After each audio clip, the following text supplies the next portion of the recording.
জায়গায় ইডি তল্লাশি নিয়ে বিরোধী দলনেতা শুভেন্দু অধিকারী কি বলছেন শুনুন।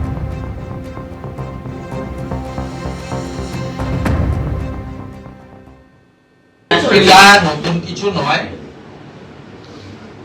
লালা বিনয় মিশ্রর নেতৃত্বে কয়লা স্ক্যাম বড় স্ক্যাম, এটা সবাই জানেন। এটা অনেকে জেল খেটেছেন, জেলে আছেন, জেলে যাবেন, অনেকে চার্জশিটেড হয়েছে এবং সাপ্লিমেন্টারি চার্জশিট হয়েছে, ফাইনাল চার্জশিট হয়নি।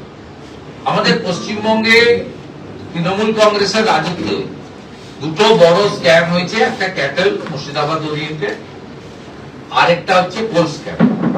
এই দুটোতে শুধু রাজনৈতিক লোকেরা বা মাফিয়ারা নয়, পুলিশের অনেকে যুক্ত এবং ইতিমধ্যে পশ্চিমবঙ্গের 9 জন আইপিএস অফিসারকে দিল্লিতে ইডির কেসে, মানে ওই লালা অনুপ মাঝি রিলেটেড কেসে বারে বারে ডেকেছিল। মহামান্য রাজ্যপাল অথবা কোর্ট থেকেও এদের বিরুদ্ধে ব্যবস্থা নেওয়ার সুযোগ রয়েছে। বেশ কয়েকজনের নামে চার্জশিটে নামও দিয়েছেন। আমরা চাই এদের সম্পত্তি প্রয়োগ করা হোক এবং এদের হেফাজতে নিয়ে এই আজকে যিনি বুদবুদ থানার ওসি, আগে বারাবণীর ওসি ছিলেন, সেই রিলেটেডই তিনি কোল স্ক্যামের সঙ্গে যুক্ত, তাকে হেফাজতে নিয়ে তিনি 75-25 ভাগে 25 রেখে 75 কোথায় কোথায় পাঠাতেন, এটাও তদন্তকারী সংস্থার জানা উচিত এবং জনগণের সামনেও আসা। কয়লা পাচার মামলা তদন্তে ফের ইডির অভিযান। সকাল থেকেই আপনারা দেখছেন কলকাতা, দুর্গাপুর, আসানসোল, বর্ধমান, দিল্লি সহ 10 জায়গায় তল্লাশি অভিযান চলছে। টাকা পাচারে জড়িত থাকার অভিযোগেই এই তল্লাশি। নাজিরাবাদের প্রসঙ্গ টেনে ভাঙড়ে তৃণমূলের মদতে স্বাস্থ্য দফতরের অধীনে থাকা জলাভূমি ভরাটের অভিযোগ তুলল বিজেপি ও আইএসএফ। এক্স হ্যান্ডেলে একটি ভিডিও পোস্ট করে বিরোধী দলনেতা কলকাতার পুলিশ কমিশনারের উদ্দেশ্যে লিখেছেন, আপনার নাকের ডগায় আরেকটি আনন্দপুর তৈরি হচ্ছে। পুকুর ভরাটের খবর পেয়ে রবিবার রাতে ঘটনাস্থলে হাজির হয় উত্তর কাশীপুর থানার পুলিশ। বন্ধ করা হয় জলাজমি ভরাটের কাজ। পুকুর ভরাটের বিষয়ে জানতেন না বলে দাবি করেছেন তৃণমূলের অঞ্চল সভাপতি। আনন্দপুরের অগ্নিকাণ্ডের পর সামনে এসেছে জলাজমি বুঝিয়ে নির্মাণের অভিযোগ, যা নিয়ে মাথাচাড়া দিয়েছে বিতর্ক। তার সপ্তাহখানেক যেতে না যেতেই এবার দক্ষিণ 24 পরগনারই ভাঙড়ে বেআইনিভাবে জলাজমি ভরাটের অভিযোগে সরব হলেন শুভেন্দু অধিকারী। এক্স হ্যান্ডেলে এই ভিডিও পোস্ট করে বিরোধী দলনেতা কলকাতার পুলিশ কমিশনারের উদ্দেশ্যে লিখেছেন, আপনার নাকের ডগায় কি আরেকটি আনন্দপুর তৈরি হচ্ছে? ভাঙড়ে যা দেখা যাচ্ছে মানুষ ও পরিবেশের বিরুদ্ধে ষড়যন্ত্র ছাড়া আর কিছুই নয়। এর সব থেকে বড় সুবিধাভোগী তৃণমূল সরকার। ভাঙড়ের 2 নম্বর ব্লকের বিজয়গঞ্জ বাজার, এখানে মেলার মাঠের পাশের জমিতে রয়েছে ভাঙড় প্রাথমিক স্বাস্থ্য কেন্দ্র। ভাঙড় 2 নম্বর ব্লকের অন্তর্গত চালতাবেড়িয়া গ্রাম পঞ্চায়েতের এই যে অংশ রয়েছে, যেটা বিজয়গঞ্জ বাজারের গায়ে এই যে জলাজমি রয়েছে, সেই জলাজমি ভরাট করা হচ্ছে বলে অভিযোগ বিরোধীরা যেটা স্পষ্ট করছেন যে এই জলাজমি ভরাট করার কাজ কিন্তু শুরু হয়েছে সবেমাত্র এবং পরবর্তী ক্ষেত্রে উত্তর কাশীপুর থানার পুলিশ এই খবর পাওয়ার পর তারা বন্ধ করে দেয়। শুভেন্দু অধিকারীর অভিযোগ, স্বাস্থ্য দপ্তরের এই জলাজমি ভরাট করছে জমি মাফিয়ারা। এক্স হ্যান্ডেলে তিনি লিখেছেন, জলাভূমিকে বেআইনি গুদামে পরিণত করার সময় তৃণমূল সরকার নীরবে দর্শক হয়েছিল। ভাঙড়ে সেই একই অপরাধ করা হচ্ছে। আগামী দিনে যদি কোনো দুর্ঘটনা ঘটে তাহলে নিরীহ মানুষের প্রাণহানির দায় কে নেবে? মমতা বন্দ্যোপাধ্যায়, তার মন্ত্রীরা, নাকি দলীয় কর্মী সেজে থাকা স্থানীয় গুন্ডারা? মামাটি মানুষের সরকারে চুরির রাজ শুরু হয়ে গেছে। কদিন আগে আনন্দপুরে ঠিক একইভাবে এই পুকুরের ওপরে বেআইনি স্ট্রাকচারে 20-25 জনকে আমরা জীবন্ত পুড়ে মরতে দেখলাম। এর হাত থেকে মুক্তি পেতে এই সরকারকে বিদায় দিতে হবে। একই অভিযোগে সরব হয়েছে আইএসএফও। শাসক দলের সরাসরি মদত এবং প্রচ্ছন্ন মদত তে গোটা পশ্চিমবঙ্গে অসাধু ব্যবসায়ী এবং সমাজবিরোধী তোলাবাজিদের লুটের সাম্রাজ্যে পরিণত হয়েছে পশ্চিমবঙ্গ। সেখানে ভাঙড় তার অন্যথা নয়। এখানে সরাসরি নেতাদের মদত আছে।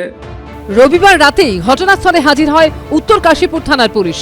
সঙ্গে সঙ্গে বন্ধ করে দেওয়া হয় জলাজমি ভরাটের কাজ। ফিজিক্যালি পুকুর আছে সেটা আমরা জানি, কিন্তু কাগজপত্র কি আছে ওটা এখনো জানা নেই সঠিকটা। রাতে কাজটা বন্ধ করা হয়েছে আপনি বড়বাবুকে জিজ্ঞাসা করবেন কাশীপুর থানার ওসিকে, ওনাকে যত রাতে আমি ফোন করেছি উনি 10 মিনিটের মধ্যে কাজটা বন্ধ করেছে। পরেও শুরু করেছে, কেউ একজন প্রমোটার শুরু করেছে, সেটা কাজ তো বন্ধ করা হয়েছে কাল রাতেই। দলকে জানায়নি, আর দল জানেও না এই বিষয়ে কিছু। জলাজমি ভরাটের অভিযোগের প্রসঙ্গে ভাঙড় 2 নম্বর ব্লকের বিডিওর সঙ্গে যোগাযোগ করার চেষ্টা করা হলে তিনি ফোন তোলেননি। হোয়াটসঅ্যাপে মেসেজেরও কোনো উত্তর দেননি।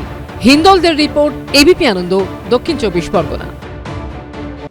নরেন্দ্র মোদীর সঙ্গে ডোনাল্ড ট্রাম্পের ফোনালাপেই কাটল জট। ভারত আমেরিকার বাণিজ্য চুক্তি চূড়ান্ত হয়ে গেল। সোশ্যাল মিডিয়ায় জানালেন আমেরিকার প্রেসিডেন্ট। এও জানালেন নরেন্দ্র মোদী রাজি হয়েছেন রাশিয়ার থেকে তেল কেনা বন্ধ করে আমেরিকা থেকে আরও বেশি করে তেল কিনতে। সম্পর্কের নতুন দরজা খুলে যাওয়ায় আমেরিকার প্রেসিডেন্টকে ধন্যবাদ জানিয়েছেন প্রধানমন্ত্রী নরেন্দ্র মোদীও। দেওয়া নেওয়ার মধ্যে দিয়েই বাণিজ্য চুক্তিতে রাজি হলো ভারত আমেরিকা, এবং সেজন্য ভারত নিজের অবস্থান থেকে কিছুটা সরে এসেছে বলেও দাবি করলেন আমেরিকার প্রেসিডেন্ট। এই নিয়ে দুই দেশের মধ্যে দীর্ঘ টানাপোড়েন চলছিল। অবশেষে সেই গুরুত্বপূর্ণ শর্তে সম্মত হয়েছে দুদেশ। নিজস্ব সোশ্যাল মিডিয়া প্ল্যাটফর্ম ট্রুথ সোশ্যালে নরেন্দ্র মোদীকে খুব ভালো বন্ধু বলে জানিয়ে আমেরিকার প্রেসিডেন্ট ডোনাল্ড ট্রাম্প দাবি করেছেন ভারতের যে অবস্থানে তিনি সবচেয়ে বেশি অসন্তুষ্ট ছিলেন সেই অবস্থান থেকে ভারত সরে এসেছে। অর্থাৎ তারা রাশিয়া থেকে তেল কেনা বন্ধ করতে রাজি হয়েছে। দীর্ঘদিন ধরে রাশিয়া থেকে তেল কিনছিল ভারত, বেশ কম দামেই তেল পাচ্ছিল নয়াদিল্লি। কিন্তু ট্রাম্প বারবার দাবি জানাচ্ছিলেন রাশিয়া থেকে তেল কেনা বন্ধ করতে হবে ভারতকে। এই শর্ত আরোপের জন্য ভারতের উপর বিপুল শুল্কও চাপিয়েছিলেন তিনি, লাগাতার চাপ দিচ্ছিলেন। অবশেষে মোদী সরকার সেই শর্ত মানতে রাজি হয়ে গেছে বলে সোশ্যাল মিডিয়ায় দাবি করলেন ডোনাল্ড ট্রাম্প। অর্থাৎ ভারত আর রাশিয়ার থেকে অপরিশোধিত খনিজ তেল কিনবে না। সোশ্যাল মিডিয়ায় ডোনাল্ড ট্রাম্প দাবি করেছেন, সকালে ভারতের প্রধানমন্ত্রী নরেন্দ্র মোদীর সঙ্গে কথা বলে আমি সম্মানিত। তিনি আমার একজন মহান বন্ধু এবং ভারতের শক্তিশালী ও সম্মানীয় একজন নেতা।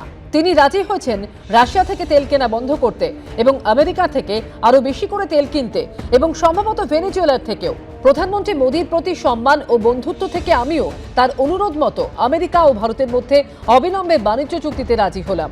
ভারতের উপর শুল্ক 25% থেকে কমিয়ে 18% করলাম। এরপর নরেন্দ্র মোদী সোশ্যাল মিডিয়ায় লেখেন, আজ বন্ধু ডোনাল্ড ট্রাম্পের সঙ্গে কথা বলে খুব ভালো লাগলো।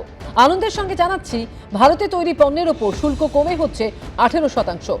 এই ঘোষণার জন্য 140 কোটি ভারতবাসীর পক্ষ থেকে প্রেসিডেন্ট ট্রাম্পকে অসংখ্য ধন্যবাদ।